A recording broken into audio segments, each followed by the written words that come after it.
fundamento del arrepentimiento de obras muertas, de la fe de Dios, de la doctrina de bautismos, de la imposición de manos, de la resurrección de los muertos y del juicio eterno.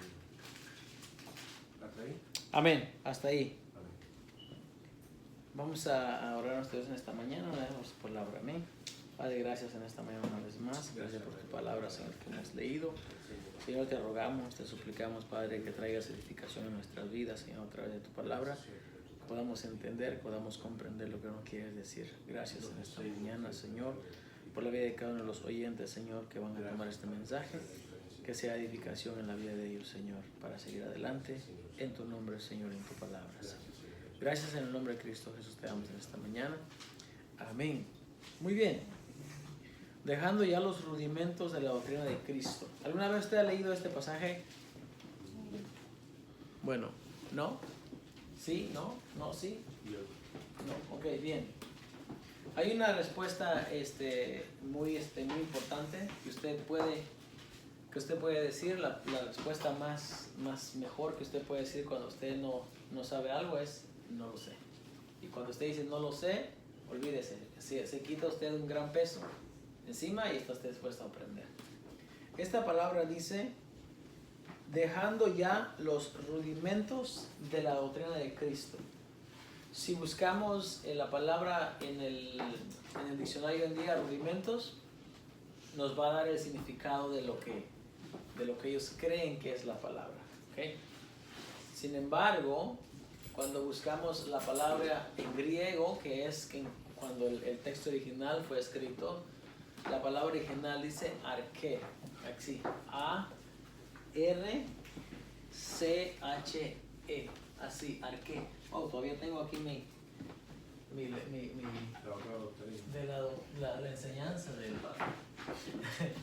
de la semana pasada, que tuvimos, no pasada, sino de hace 2 semanas, o del miércoles, fue el miércoles, martes, perdón. Vamos a tomar esa enseñanza el día martes nuevamente.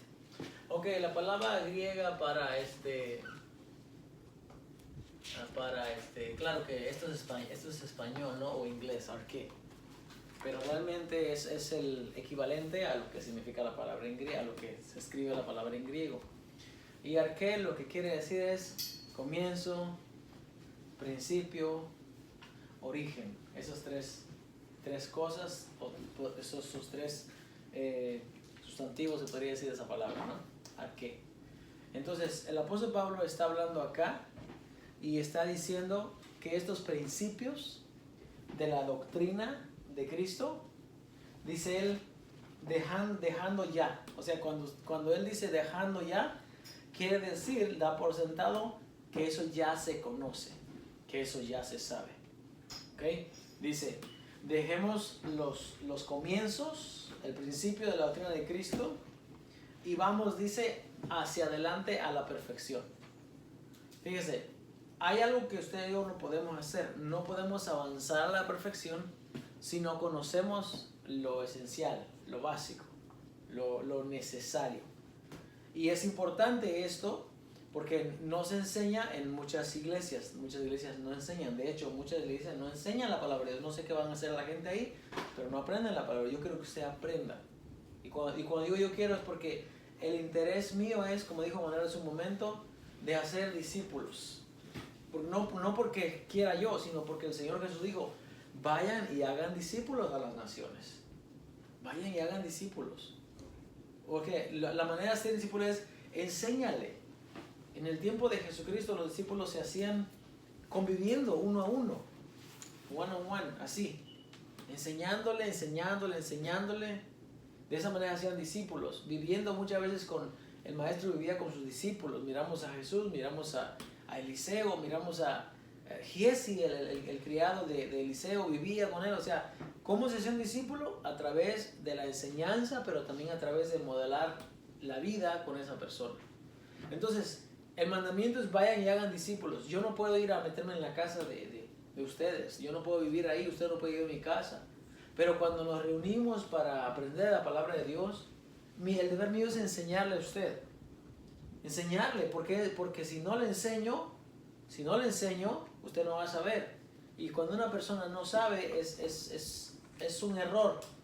Porque si estamos en el camino de nuestro Señor y no conocemos los principios, como dice el apóstol Pablo, el comienzo, entonces no estamos haciendo mucho. No estamos haciendo mucho. El problema número uno, la razón número uno que hoy en día en las iglesias hay mucha manipulación, es porque la gente no conoce la palabra de Dios. No conoce. Al no conocer la palabra de Dios, cualquier persona que venga y diga 4 o 5 versos de la Biblia de memoria, uno que dice, él sabe. Creo que él tiene razón, porque él está citando la Biblia. Él sabe.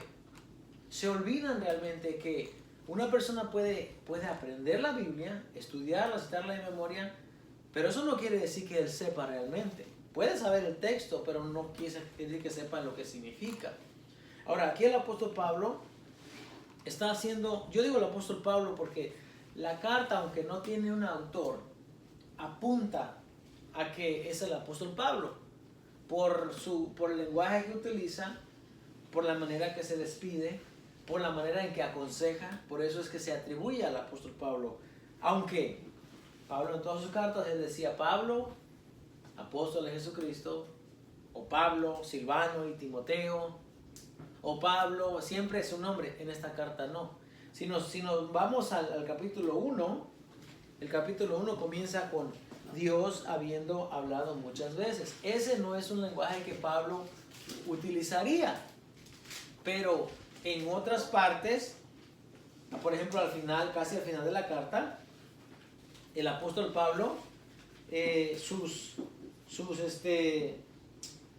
al final de la carta, dice, por ejemplo el 20, del 13:20, dice, y el Dios de paz, que resucitó de los muertos a nuestro Señor Jesucristo. Fíjese, esa expresión, a nuestro Señor Jesucristo, Pablo la dice muchas veces en sus cartas. Dice, el gran pastor de las ovejas, por la sangre del pacto eterno, dice, os haga aptos en toda buena obra, para que hagáis su voluntad, haciendo Él en vosotros lo que es agradable delante de Él, por Jesucristo, al cual sea la gloria por los siglos de los siglos. Amén. Y entonces dice, os ruego, hermanos, que soportéis la palabra de exhortación, pues os he escrito brevemente. Y ahí dice, sabed que está en libertad nuestro hermano Timoteo, con el cual dice, si viniere pronto, iré a veros. Saludad a todos vuestros pastores y a todos los santos. Los de Italia os saludan. Italia, Roma, Pablo, ciudadanía romana, apunta a que es Pablo. Y el otro factor, nos habla acerca del sacerdocio, nos habla acerca de la ley, nos habla de una manera en que difícilmente otro apóstol lo hubiera podido hacer.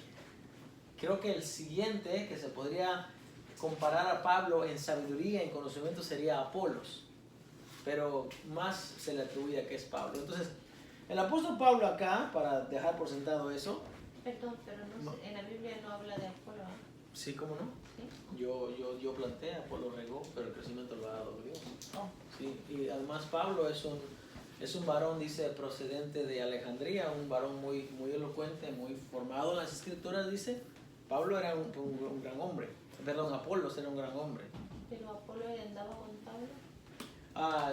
No tanto andaba con Pablo, sino que, por ejemplo, en la narración de Aquila y Priscila, dice que llegó este varón de Alejandría. Apolo venía de Alejandría, y en Alejandría estaba la biblioteca donde estaban todos los libros, los conocimientos. Entonces era un hombre muy preparado. Y de hecho, era tan preparado que en Corinto había un problema. Decían, yo soy de Pablo, yo soy de Apolos, yo soy de Cefas, de Pedro. Y Pablo dice, ¿quién es Apolo y quién soy yo?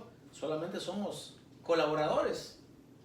Porque toda la gracia viene de Jesucristo. Y entonces, posiblemente podía ser alguien también, pero más se le atribuye al apóstol Pablo, ya que de Apolos pues no hay nada, ni un libro escrito en la Biblia. Entonces, por eso decimos que es Pablo.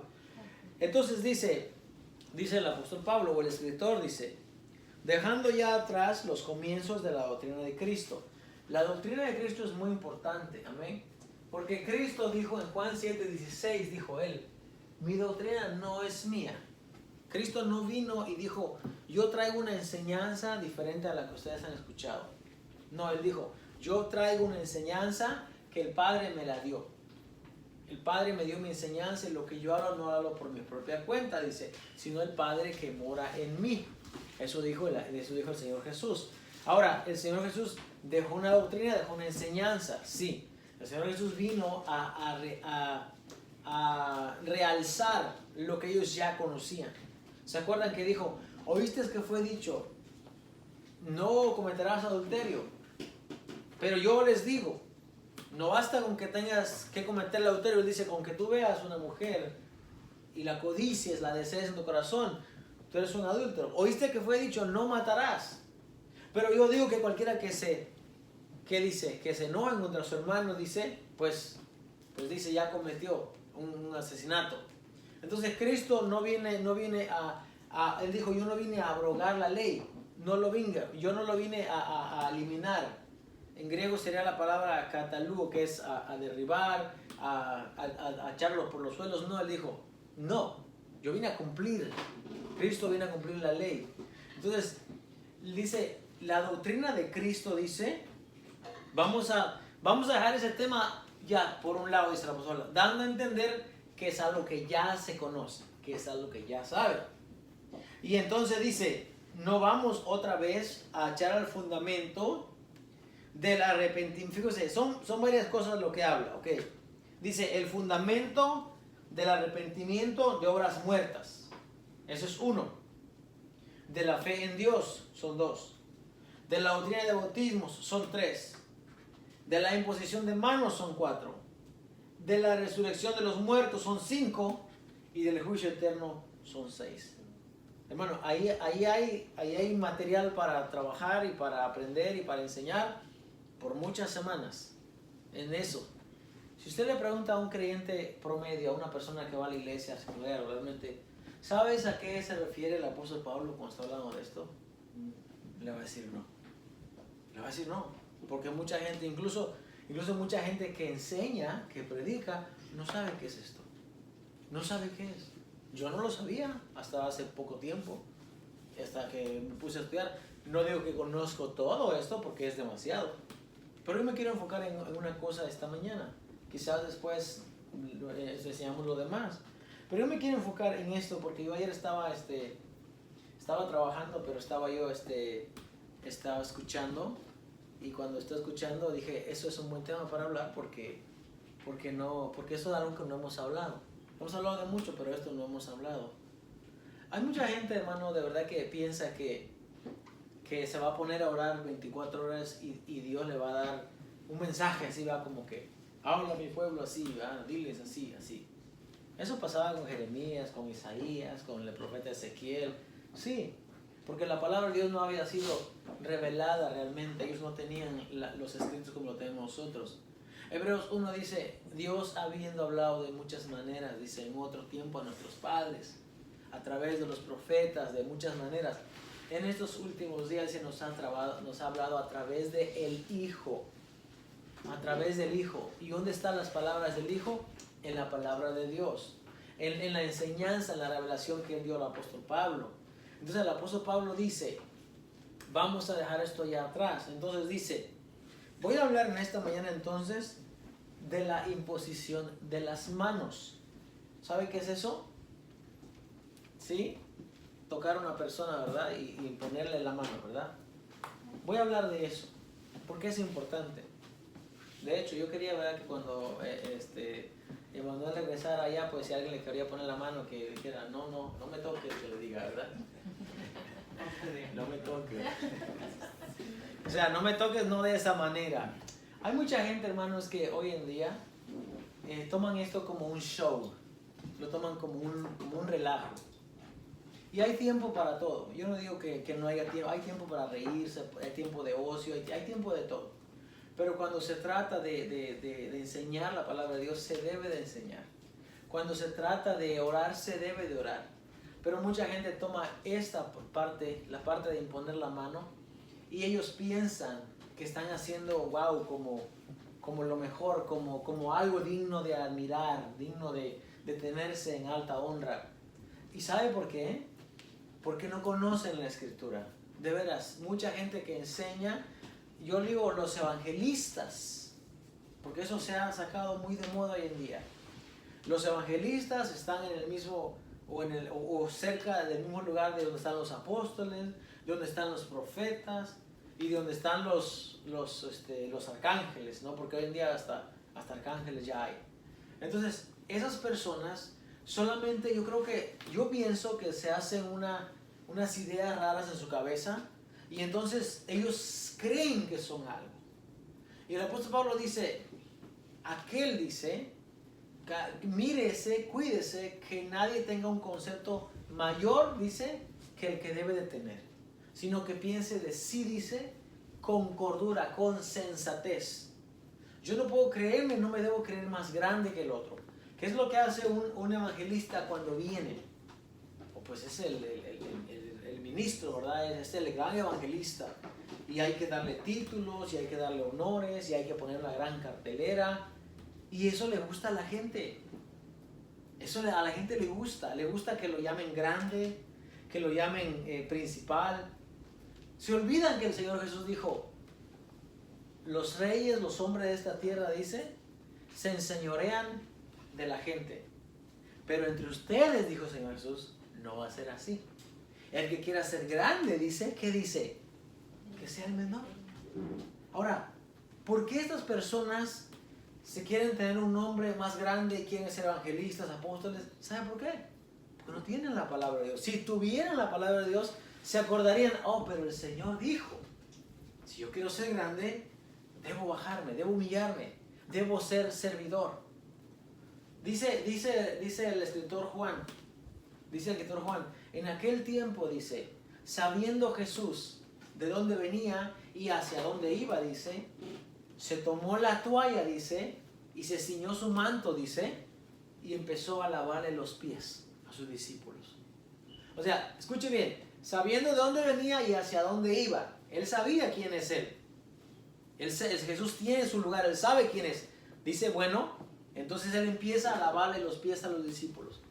Y cuando llega con Pedro, le dice Pedro, no, Señor, tú a mí no me lavarás los pies. ¿Por qué dijo el Señor eso? ¿Por qué dijo Pedro eso? Porque lo único que lavaban los pies eran los esclavos. Sí, los esclavos. Cuando uno piensa, fíjese, no sé usted, pero yo antes pensaba que cuando decía esclavos, necesariamente era un negrito. ¿Sí o no? ¿Sí o no? ¿O todavía lo piensa? Sí, de veras, es lo que venía a mi mente. Decía, esclavo, pues a ese un negrito. No realmente.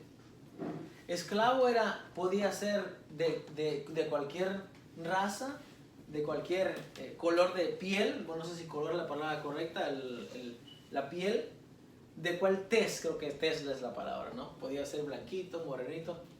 ¿Sabe cómo una persona llegara a ser esclavo? Por ejemplo, cuando un rey iba y conquistaba a otro territorio, esa persona, el conquistador decidía qué hacía con ellos. O los mataba, o los ponía en servidumbre, o los vendía.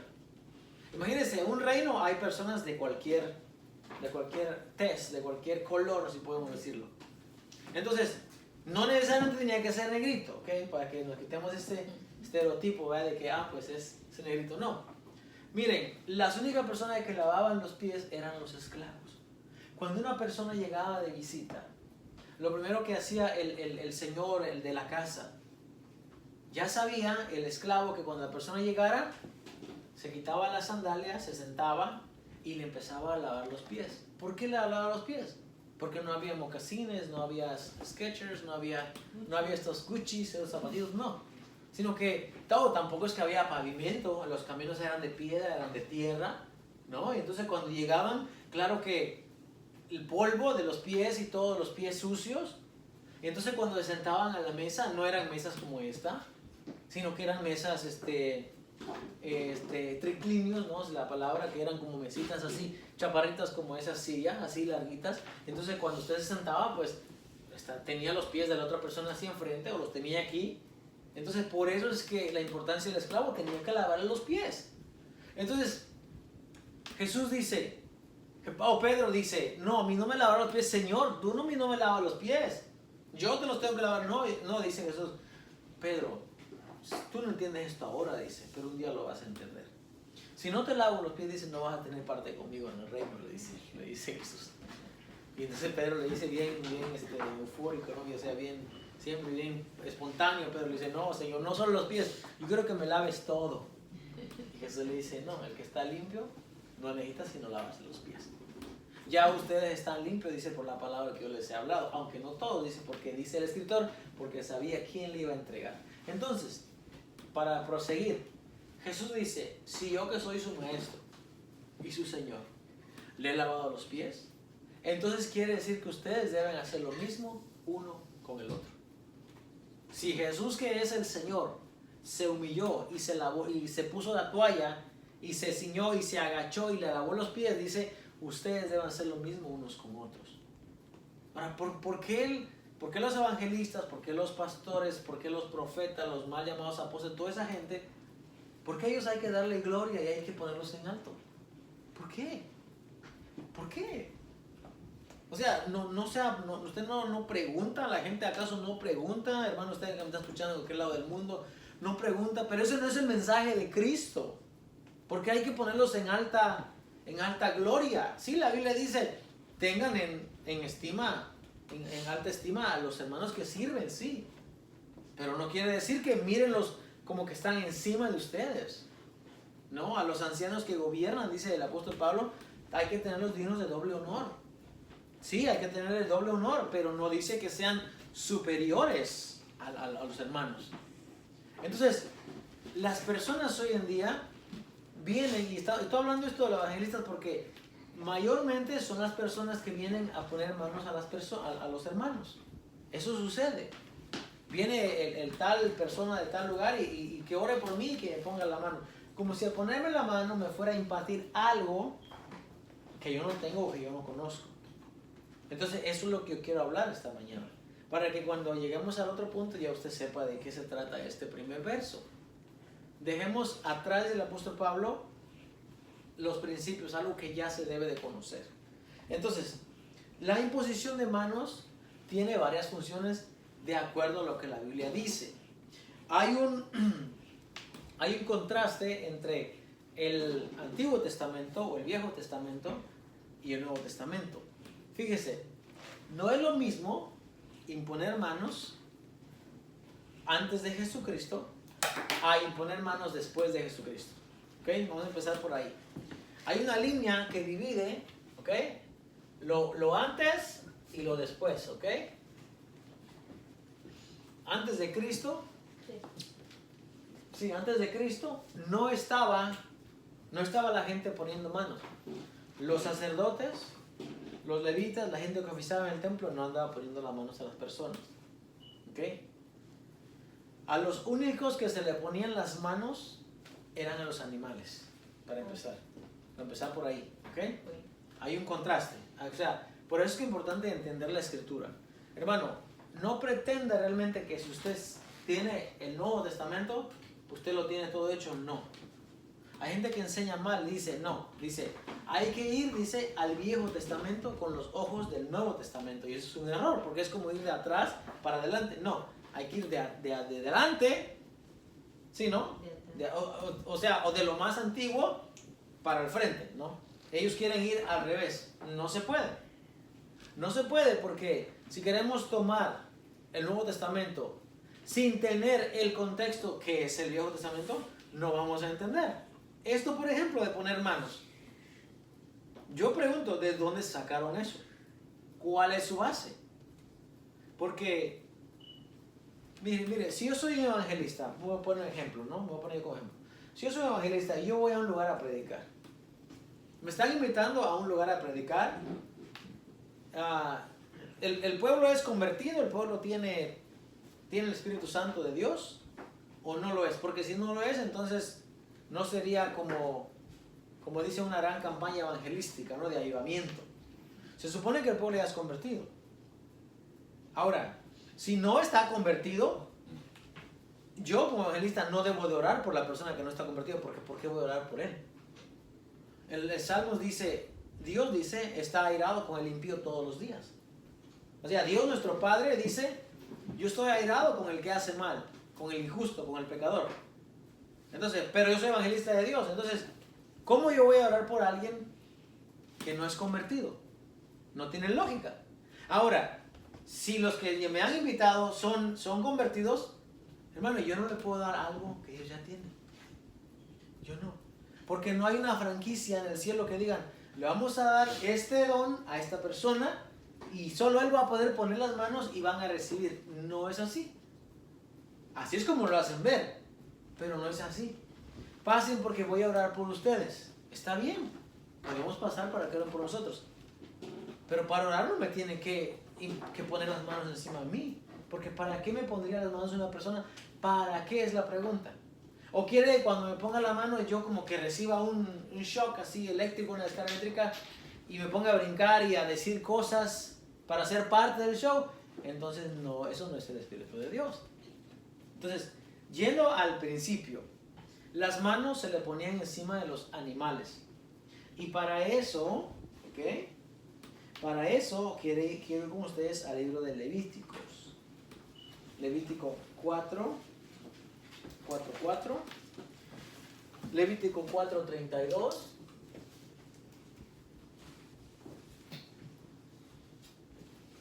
Y Levítico 16:21. Y esto nos vamos a dejarlo en el antes de Cristo, ¿ok? Si no terminamos la clase hoy, la acabamos la semana que viene, si Dios permite. ¿Dice Levítico qué? Levíticos 4. 4:4, sí. Bueno, para estar en contexto, vamos a ir al verso del 1 al 4. Dice, habló Jehová a Moisés diciendo, habla a los hijos de Israel y diles, cuando alguna persona pecare por yerro en alguno de los mandamientos de Jehová, sobre cosas que no se han de hacer, e hiciere alguna de ellas, por yerro quiere decir una persona que lo cometió en ignorancia, ¿ok? Si el sacerdote ungido pecare según el pecado del pueblo, ofrecerá a Jehová por su pecado que habrá cometido un becerro sin defecto para expiación. Yo creo que lo de sin defecto ya lo explicamos los martes, ¿verdad? ¿Qué significa? Traerá, dice, el becerro a la puerta del tabernáculo de reunión delante de Jehová. Y fíjese, y pondrá su mano sobre la cabeza del becerro y lo degollará delante de Jehová. ¿Ok? Pondrá su mano, dice, sobre la cabeza del becerro y ahí lo matará delante de Jehová. Listo. Entonces, el 4:32. 4:32 dice.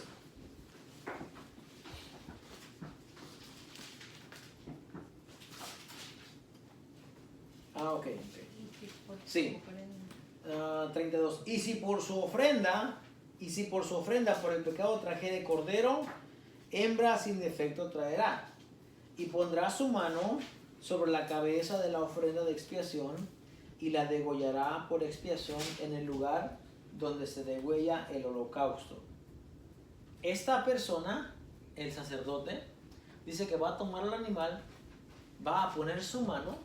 Algunas personas piensan que cuando le ponían su mano era como una transferencia de los pecados al animal. Era un simbolismo, ¿okay? No, eso no dice la Biblia, la gente lo piensa de esa manera, atando cabos, ¿no? Sumando 2 más 2, dicen, bueno, eso era lo que simbólicamente hacían. Le ponían las manos al animal y tus pecados estaban como de cierta manera transfiriéndose o poniéndose. Por eso ahí la palabra del chivo expiatorio, porque era quien expiaba, ¿ok? Aunque dice la palabra del Señor, Hebreos dice que la sangre de los toros, de los machos cabríos, no puede eliminar ningún pecado, solamente los cubre, ¿ok? En hebreo hay una palabra que se llama kapar, así como con K, y eso quiere decir cubrir, solamente los cubría, no los eliminaba, pero era un simbolismo. Entonces, luego en el 16:21 dice la palabra del Señor, el 20 dice, cuando hubiera acabado de expiar el santuario y el tabernáculo de reunión y el altar hará traer el macho cabrío vivo. Y pondrá Aarón sus 2 manos sobre la cabeza del macho cabrío vivo y confesará sobre él todas las iniquidades de los hijos de Israel. Por eso es que se trae la idea, hermanos, de que era como un simbolismo de lo que Cristo, era un prototipo o un tipo de lo que Cristo iba a hacer por nosotros. Entonces dice, ¿dónde estoy? Después harán, pondrá su mano 21 sobre la cabeza del macho cabrío vivo y confesará sobre él todas las iniquidades de los hijos de Israel. Confesará sobre él todas las iniquidades de los hijos de Israel, todas sus rebeliones y todos sus pecados, poniéndolos, ok, ahí está, entonces sí está ahí, y todos sus pecados, poniéndolos así sobre la cabeza del macho cabrío, y lo enviará al desierto por mano de un hombre destinado para esto. Y aquel macho cabrío llevará sobre sí todas las iniquidades de ellos a tierra inhabitada, y dejará ir al macho cabrío por el desierto.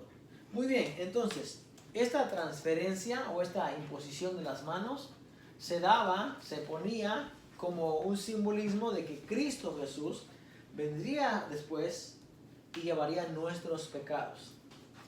Isaías 53 dice, ¿quién ha creído a nuestro anuncio y sobre quién se ha manifestado el brazo de Jehová? Y entonces Isaías 53 es el capítulo de Isaías que habla acerca de cómo Cristo, dice, ciertamente llevó él nuestras enfermedades y sufrió nuestras dolencias. ¿Quién? Cristo Jesús.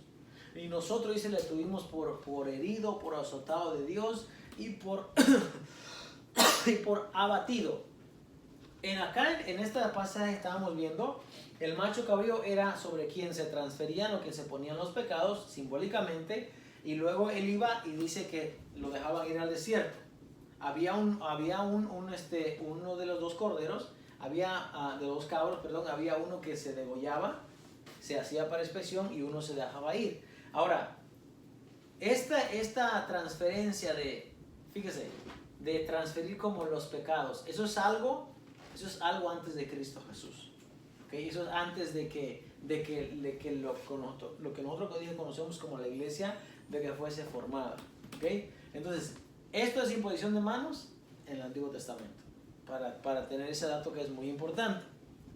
Ahora, cuando venimos al Nuevo Testamento, teniendo ya el concepto de que para qué se imponían las manos, y teniendo ya la revelación de que Cristo ha venido y ha muerto por nosotros y ha llevado nuestros pecados, dice el apóstol Pablo, al que no conoció pecado, dice, por nosotros lo hizo pecado, para que nosotros, dice, fuésemos hechos justicia de Dios en él. 2 Corintios 5:21. Al que no conoció pecado, por nosotros lo hizo pecado. Él llevó nuestros pecados, nuestras enfermedades. ¿Okay? Y dice la palabra del Señor que Él sufrió también la maldición de la ley, que la ley decía, si tú pecas, tú mueres. Bueno, Cristo llevó eso por nosotros. Entonces, el macho cabrío era un tipo o una semejanza de lo que Cristo iba a hacer por nosotros. Eso es imponer las manos en el Viejo Testamento o antes de Cristo. Entonces, vamos entonces ahora lo que dice el apóstol Pablo. ¿A qué se está refiriendo con la imposición de manos? En Marcos 16:18 dice el Señor Jesús, y pondrán las manos sobre los enfermos y sanarán. Ahora fíjese, los que van a poner las manos sobre los enfermos ahora ya no son los sacerdotes, no son sacerdotes, sino son los discípulos. Dice, y estas señales seguirán a los que creen, dice, en mi nombre echarán fuera demonios, pondrán su mano sobre los enfermos y sanarán, si bebieren cosas mortíferas no les hará daño. Ya se está refiriendo a los apóstoles o a los discípulos de los apóstoles. Ya no es lo mismo poner manos anteriormente que después. Ahora, dice el apóstol Pablo, le dice a Timoteo, en 1 Timoteo 5:22-24, le dice, no pongas las manos con ligereza a las personas. 1 Timoteo 5:22-24. Ok.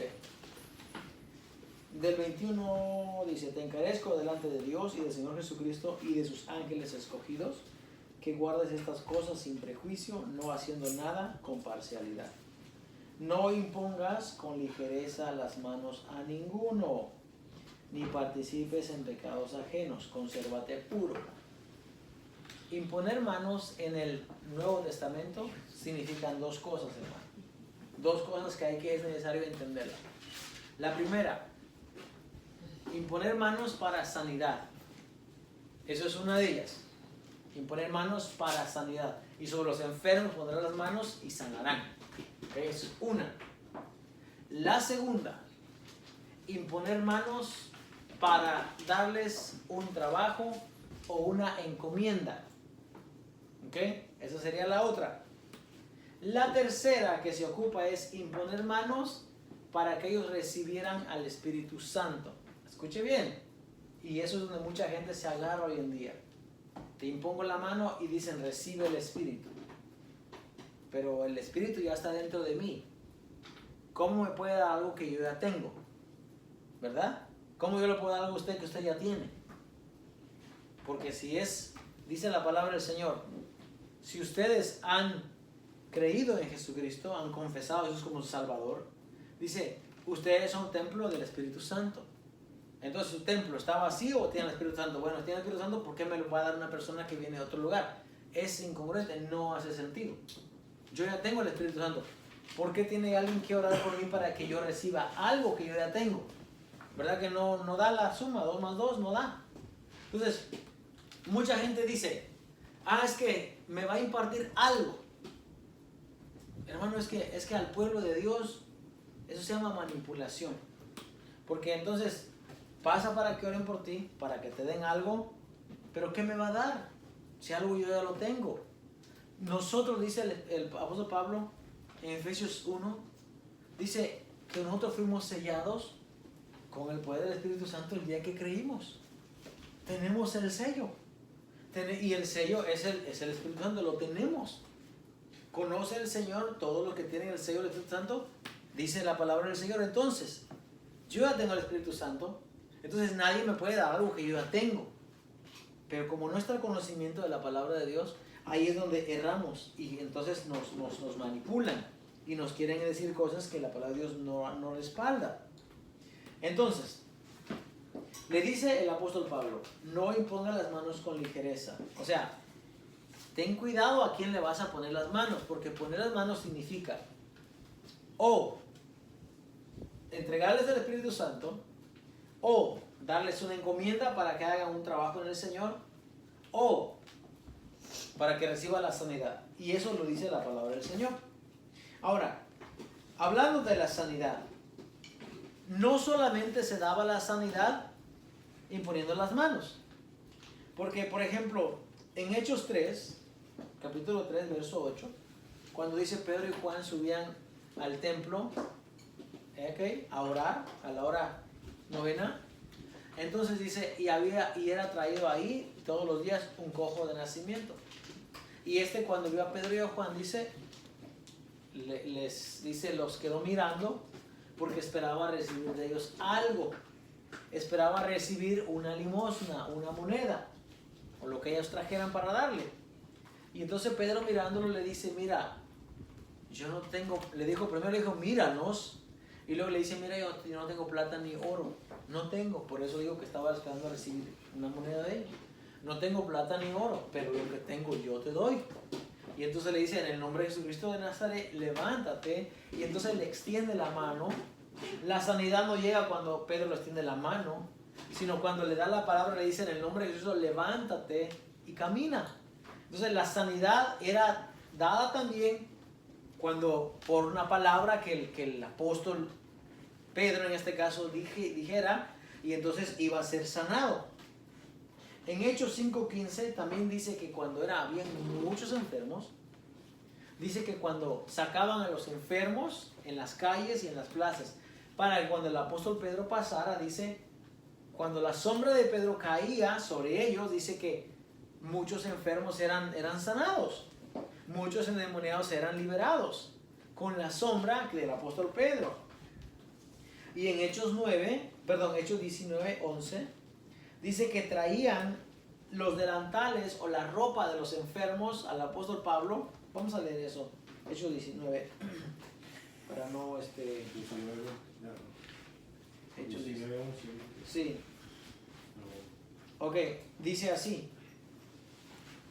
Ok, y hacía Dios milagros extraordinarios por manos de Pablo, de tal manera que aún se llevaban a los enfermos los paños o delantales de su cuerpo, y las enfermedades se iban de ellos, y los espíritus malos salían.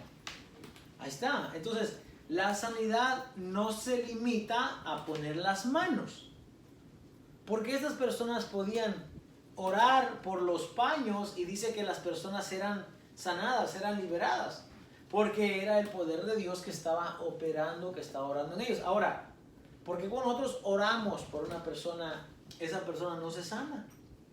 Es una buena pregunta. Otra pregunta sería, ¿por qué las personas que dicen que tienen don de sanidad, por qué no van a los hospitales? ¿Verdad? Eso sería muy buen, sería una estrategia muy buena para probar que Dios está sanando a las personas. Porque si alguien tiene el don de sanidad, como dicen, debería de ir a los hospitales. Escuche, hermano, escuche bien esto. Si en el tiempo del apóstol Pedro y Pablo hubiesen habido hospitales, ¿ustedes creen que ellos no iban a ir? Claro que sí. Dice que ponían a los enfermos en las plazas y en las calles, y cuando Pedro pasaba, dice, con la sombra de él los enfermos se sanaban. Y aquí dice que a Pablo le traían los paños, los delantales, las ropas de los enfermos, y los enfermos sanaban. Entonces quiere decir que si hoy en día hay personas que tienen ese don de sanidad, como dicen, ¿por qué no van a los hospitales? Hay mucha gente que cuando sucedió lo de la enfermedad del COVID, muchas personas decían, ¿dónde están los que dicen que sanan a las personas? ¿Dónde? ¿Por qué se escondieron? ¿Por qué no Cash Luna siguió? ¿Por qué no se fue a los hospitales y a sanar a toda la gente? De veras. Porque las noches de gloria, ¿no? Lo que ellos dicen que estaba paralítico y que estaba muy enfermo. Hermano, yo no digo que Dios no pueda sanar. Claro que Dios tiene el poder para sanar. En lo que es extraordinario, en lo que no está a nuestro alcance. Mira, hermano, si Dios le dio a usted 2 riñones, se los dio nuevecitos, completitos, y usted los daña, usted los echa a perder, no los cuida, no toma agua, los quema como que fuese un radiador que los dejó sin agua. En vez de tomar agua, toma otros químicos, porque las bebidas, las gaseosas, ¿no? Todos esos tienen químicos que tienen. Entonces usted daña su organismo. ¿Usted cree que Dios le va a dar 2 riñones nuevos para que usted venga y lo vuelva a dañar otra vez? Porque es lo que va a pasar. Dios no va en contra de lo que Él ya estableció. Dice, está establecido que los hombres mueran una sola vez y después del juicio. Todos nos vamos a morir. De una u otra manera nos vamos a morir todos. Muchas personas se mueren de algún problema, otros se mueren de una enfermedad, de un accidente, pero todos nos vamos a morir. Entonces, el que se muere por una enfermedad, por ejemplo, hermano, el cáncer. ¿Usted se ha puesto a pensar qué es lo que es el cáncer? El cáncer, nuestro cuerpo tiene la capacidad de pelear, de combatir muchas veces eso. Yo he visto personas que no se mueren porque el cáncer lo mató. Se mueren por el tratamiento duro que le ponen a su cuerpo, y el cuerpo de por sí ya está debilitado, ya está cansado. Mucha gente dice que la persona se muere desde que recibe la noticia de que tiene el cáncer. Ahora, ¿por qué le da cáncer a las personas? No nos ponemos a meditar en eso. Dios nos dio un cuerpo para que lo cuidemos. Lo cuidemos, nuestro cuerpo. Dios nos los dio. Dios me da un cuerpo nuevo, yo lo daño, entonces luego yo pido un milagro para que venga y me sane. ¿Qué cree usted que va a pasar después que tenga mi cuerpo nuevo y regenerado? Lo voy a dañar otra vez. Y entonces, hermano, la vida no es para vivirla aquí 1500 o 2000 años. Nuestra vida tiene una fecha de caducidad. Dice el Salmo 90, dice que su edad son 70 años Y si en los más robustos, ya echándole ganas, ya dice 80 años. Eso dice. Ahora, yo conozco personas que tienen 100 y 105 años. Pero ya a partir de los 80 y tantos años, la persona ya pierde su lucidez, ya pierde su capacidad, su memoria, olvida las cosas, no reconoce. Eso no es vida, hermano. Eso no es vida.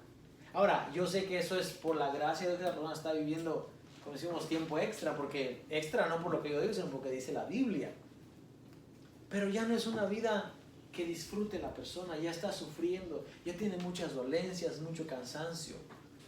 El punto es, hermano, que la sanidad en el primer siglo se daba a través de los apóstoles, pero no necesariamente porque le pusieran las manos, ¿ok?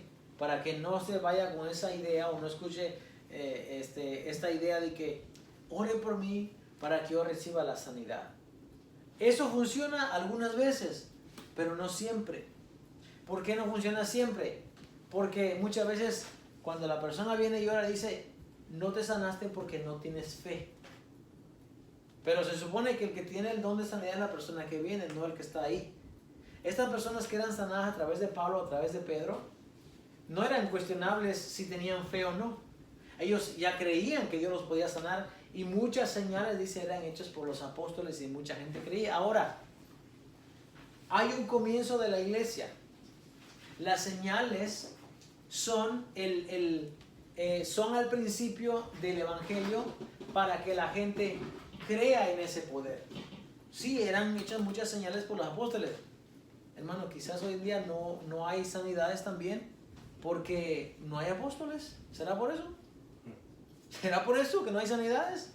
Porque los apóstoles tenían un tiempo. Nosotros no venimos al Señor para que el Señor nos sane. Hermano, si el objetivo de la persona es, yo voy a ir para que Dios me sane, entonces la fe está muerta. Porque va a estar basado en una sanidad. Si no recibo la sanidad, entonces no tengo fe. Entonces mi fe está muerta. Porque nuestra fe, Dios dice, nos liberó a nosotros de la maldición. ¿Cuál era la maldición, hermano? Que por cuanto todos pecamos, estamos destituidos de la gloria de Dios. Eso era la maldición. Porque la paga del pecado es muerte. Ahora, usted y yo no pensamos vivir 100 años. Bueno, no en este tiempo aquí. No. Cuando venga el reinado milenial de Cristo y establezca su reino, sí, vamos a vivir, dice, que los días de los hombres, dice, serán como la vida de los árboles. ¿Usted ha visto algunas secuoyas, algunos stumps así que, bueno, pasan en internet? No sé si es verdad, pero hay fotografías antes de la inteligencia artificial bueno, aunque la inteligencia artificial llegó con la internet, pero hoy en día está muy avanzada, pero antes que hubieran Photoshop y todo eso, se podían ver fotografías de personas paradas ante unos árboles enormes, enormes. Dice la palabra del Señor que los días de los hombres van a ser como los días de los árboles. Pero eso es en el reinado de Cristo, en el reinado milenial. Hoy en día no, hoy en día usted y yo tenemos una fecha donde vamos a llegar. Que nuestro acercamiento a Dios no sea porque Dios me sane y me sane para que yo viva 1000 años. No, usted no quiere vivir 1000 años. Recuerdo una ancianita que me dijo, esto me lo dijo ella. Me dijo, Juan, me dice, yo no sé si vivir mucho tiempo, dijo, ha sido ella lo dijo así, ¿ha sido algo bueno, dijo, o ha sido algo malo, dijo? ¿Sabes por qué? Dijo, porque yo no solamente sepulté a mis padres, dice, yo también ya sepulté a todos mis hermanos, dijo, a todos mis tíos y a mis primos. Y ya solo quedo yo, dice. Hasta en eso hay un problema, hermano. Porque sepultan a todos y la persona ya se quedó solita. Porque usted sabe que la generación siguiente ya no es compatible con la de nosotros. O sea, al final nuestra generación se va a terminar. Entonces, ¿es bueno o es malo vivir más de cierta cantidad de años? Juzguémoslos todos, a ver a qué conclusión llegamos. No queremos vivir, no queremos ser aquí como dicen, como un fósil, ¿no? Un fósil caminando, dijo Emanuel el otro día. No, queremos vivir nuestra vida cuando la palabra de Dios dice, y murió viejo y lleno de días, es que murió disfrutando su vida. Hermano, la semana que viene continuamos, ¿okay? Pero la imposición de manos, ¿okay?, tiene varias funciones. pero no necesariamente, por ejemplo, la sanidad no se limita a la imposición de manos, ¿ok? La semana que viene vamos a hablar de los ministerios, de lo que significa imponer las manos, más adelante. Esta vez fue como una introducción de lo de la clase, amén. Vamos a ponernos de pie en esta mañana. Gracias a Dios por cada uno de los hermanos que están presentes. Dios les bendiga. Amén. Acordémonos de orar siempre por las necesidades que tenemos. El día viernes estuvimos ahí en casa de